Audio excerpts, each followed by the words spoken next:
முதலமைச்சர் ஜெயலலிதா உடல்நிலையில் நல்ல முன்னேற்றம் ஏற்பட்டுள்ளதாகவும் அவரே உணவு அருந்துவதாகவும் அதிமுக செய்தி தொடர்பாளர் பொன்னையன் தெரிவித்துள்ளார்.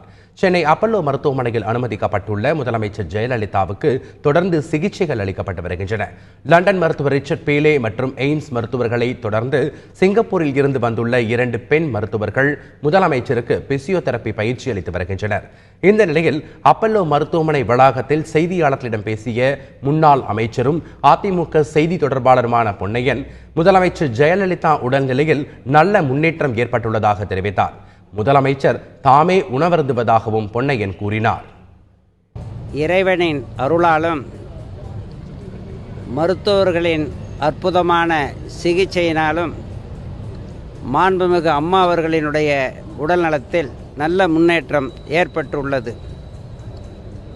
அவர்கள் உணவை கூட அவர்களே அருந்தக்கூடிய அளவிற்கு உடல்நிலையில் மகிழ்ச்சியான ஒரு முன்னேற்றம் ஏற்பட்டிருக்கிறது.